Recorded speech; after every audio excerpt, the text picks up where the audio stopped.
Hello and welcome to this walkthrough of English Language Component 2 on non-fiction reading. We're going to be using the paper on tightrope walking across Niagara Falls. In the same folder where you found this video, the papers are there and the resource material.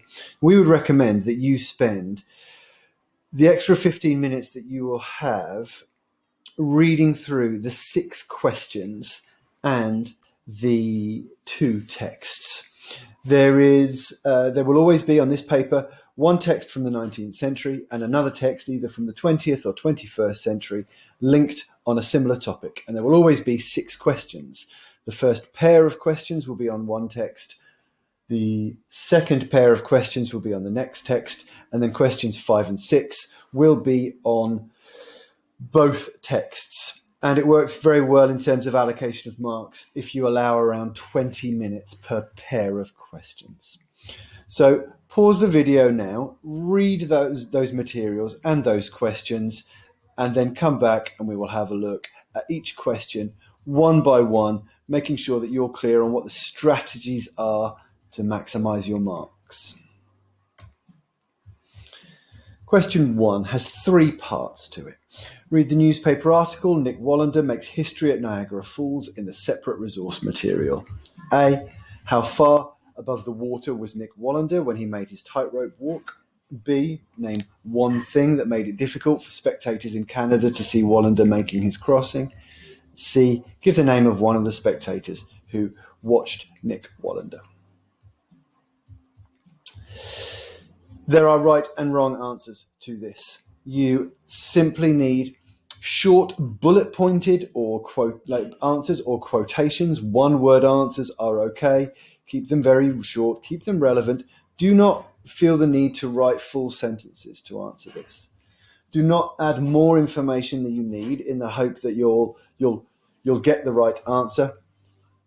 It will be obvious they are not trying to trick you with this. It's a way of getting you to warm up. So these are the correct answers. You can see that you do need some sort of specificity. For part A, if you just wrote 60, you wouldn't get the mark. It does need to be 60 meters. For part B, there was a choice of answers. Could have just been the distance, or it could have been 500 meters away, and then the name would have sufficed for part C. Here you can see these students, the first one at the top there got 2 marks because they didn't answer part B correctly. But for parts A and C, where they got the right answers, they also wasted a bit of time. 8-year-old William Clements, it's irrelevant. Just write William Clements, get the mark, and move on. Similarly, for the second student, they got full marks, but excuse me while I just move myself out of the way. They wrote a lot more than they needed to. Keep your answers short and bullet pointed, and they should really look much like the answers. That's what it might look like on your paper. Moving on then, as quickly as we can, to question 2. How does the writer try to show that Nick Wallander's tightrope walk was astonishing and dramatic? You should comment on what he says, his use of language, tone and structure, other ways the writer tries to show that the tightrope walk was astonishing and dramatic. They have given you here the keywords. There are 2. It was astonishing, and secondly, it was dramatic. These are different keywords. You'll be looking to make 10 points for 10 marks. So you might make 5 points about how the writer makes it seem astonishing. And you might write 5 separate points about how it's dramatic. There's an overlap, of course, but they are different. Below is the typical sort of sentence which would get a tick from the examiner. Do not be afraid to use this formula and to repeat it. It will be pretty ugly to read, not very pleasant, but it will secure you the marks. Firstly, the statistic 60 meters suggests the tightrope walk was astonishing because that is very high, would have been impressive to watch. Tick. That sentence has got the connective firstly. It then has the feature identified here, the statistic. It has a short quotation, 60 metres. Then it moves on to explain the effect of that using the keyword astonishing. It suggests that the tightrope walk was astonishing, and then, crucially, it has the word because in order to explain it and secure that mark. If you just wrote, firstly, the statistic 60 metres suggests the tightrope walk is astonishing. If you did that several times, you might get 1 mark, but the examiner very quickly will come to think that you don't really know how to write about the effect of language. So the word because is very, very important, because that is very high, would have been impressive to watch. You might use synonyms for astonishing. You might say it's surprising. You might say it's astounding. That will secure the mark as well. Let's have a look at a student answer. I won't read the whole thing. This student secured 7 marks. The writer shows that Nick Wallander's tightrope walk was astonishing by the statistics of the dangerous tight walk, churning water 60 metres below. 60 metres is a long, long way down. This shocked me and no doubt shocked everyone else. Tick. That's the methodology. That's the strategy. Track through the text, looking for relevant material, and aim to make 10 points if you can. It's quite straightforward, but be mindful of the time. You could spend a lot longer on that question than you are allocated. Question 3. To answer the following questions, you must read the extract by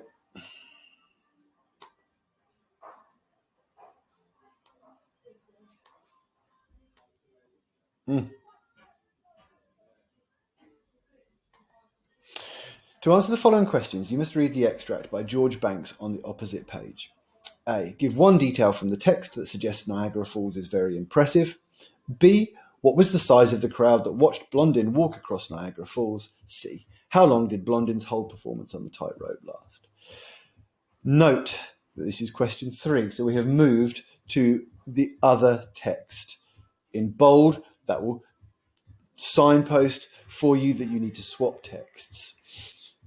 Very similar to question 1. Bullet points and quotations are okay. Keep your answers short and relevant. There are obvious right and wrong answers. Sometimes they might ask you to use some inference, but trust your judgment here. It's not tricky. It's a way of getting you warmed up and focused on the next text. This is what your answers should look like.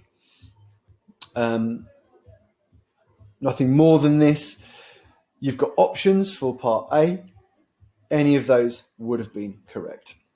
Here you can see where they've tried to explain it, where they've looked for a more complex answer, they've dropped a mark. Really straightforward. Keep it simple. Which brings us on to question 4. To answer the following questions, you must read the extract by George Banks on the opposite page. In this extract, George Banks presents Blondin in a very positive way. How far do you agree with this view? You should comment on what the writer says, how the writer says it. You must refer to the text to support your comments. 10 marks for this, again. Again, we have a formula, if you like, to answer this question, which you can use repetitively to make 10 distinct different points. You have the key word here, positive. I would recommend, for the majority of you, agree with the statement. How far do you agree with this view? Well, you ought to agree. Blondin is being presented in a positive way. You will need to track through the text, picking out quotations and things that the writer does that convey this. And you'll need some synonyms for positivity. Is it admirable? Is it impressive? Do we think he's brave? Do we think he's daring? Do we think that he is doing something unique and original? Anything which you could use to justify this. If you're aiming for grades, 7 and above or above 7, you may also find a bit of evidence that is less positive. You might make 1 or 2 points that perhaps make us think he's a little foolish or takes unnecessary risks. For each mark you will need to make a valid point. A valid point will have a quotation. It will identify the feature of language in a very simple way. It will use the keyword or a synonym, and it will also involve some response or evaluation so that you're making it clear whether you agree with this statement. Let's have a look at what that might look like. The author's use of emotive vocabulary in quotation clearly conveys how impressive the feat was. Number 2, using the metaphor effectively illustrates just how amazing it was. What you can see in these is they're highlighted in yellow. Those are the synonyms for it being positive, impressive, amazing, daring, exciting. And underlined in bold, in italics, that's the response. Effectively, subtly, clearly, or in a most straightforward way, that made me agree that. That made me think it was amazing.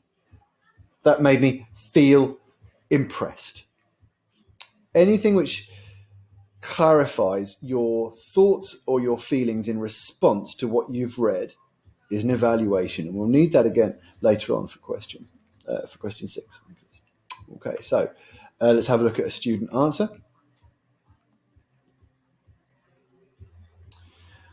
Let's just skip that opening paragraph, read the second one. Blondin is a very brave man. He seated himself, having a seat in a very brave and hard thing to do when you are, sorry, I'm struggling to read the handwriting, in a piece of wire with 160 feet drop. In this part, George doesn't explain. He is, can't read that either. You can see where the examiner puts the ticks. It is where the student has identified a relevant quotation.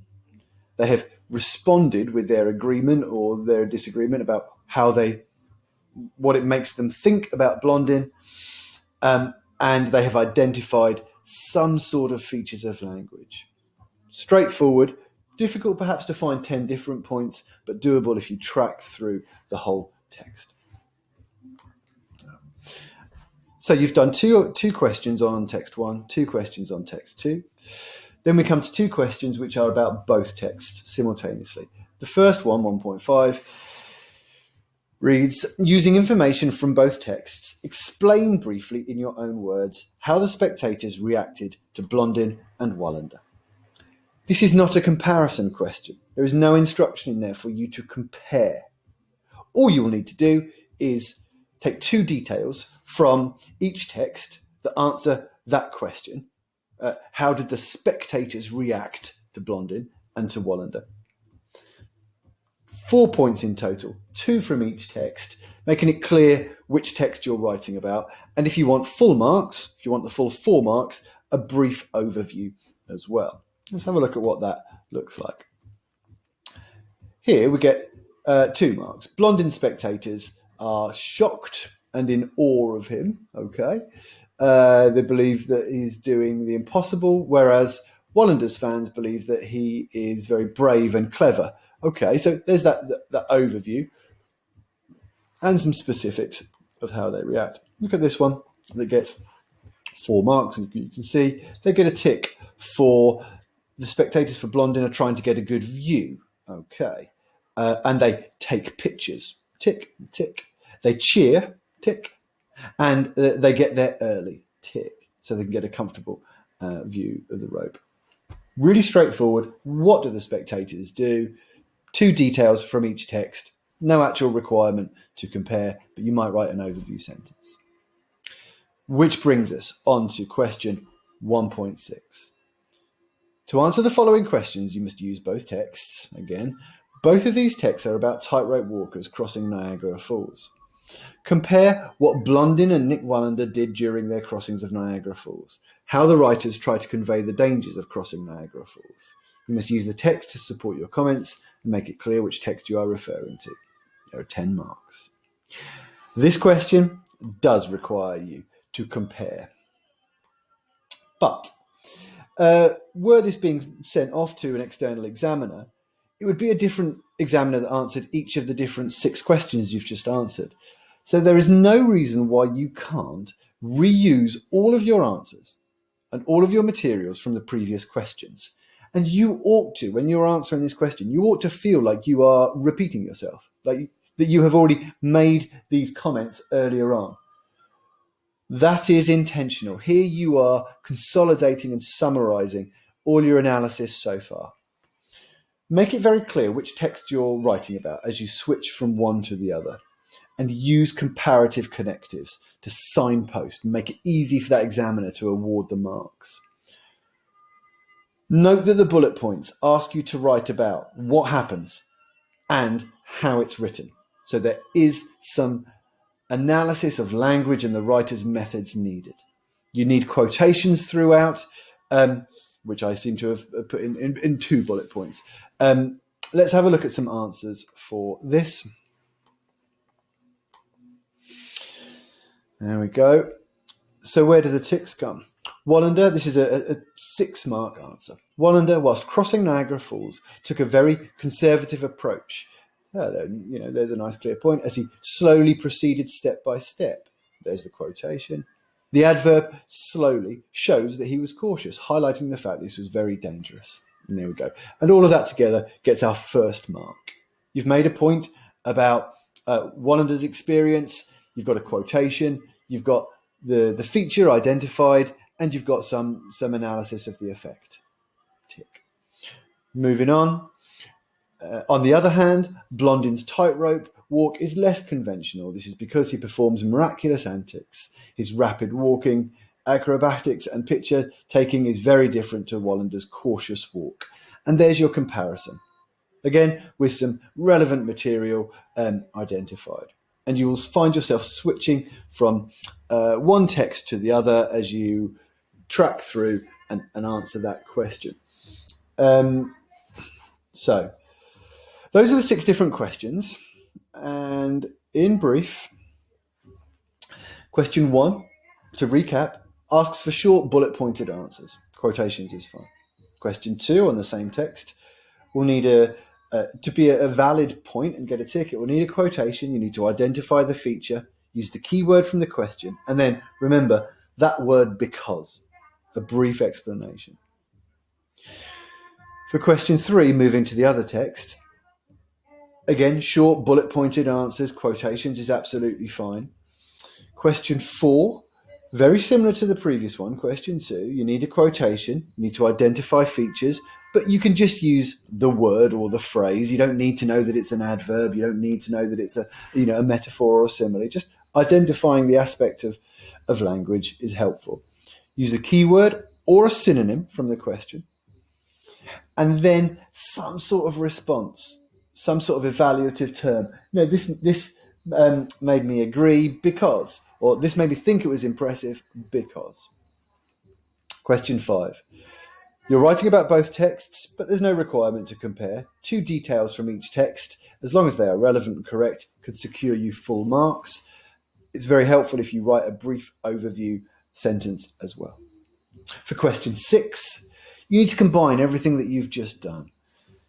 In order to do that, you can reuse material that you've used to answer previous questions. Don't worry about being repetitive if it feels relevant.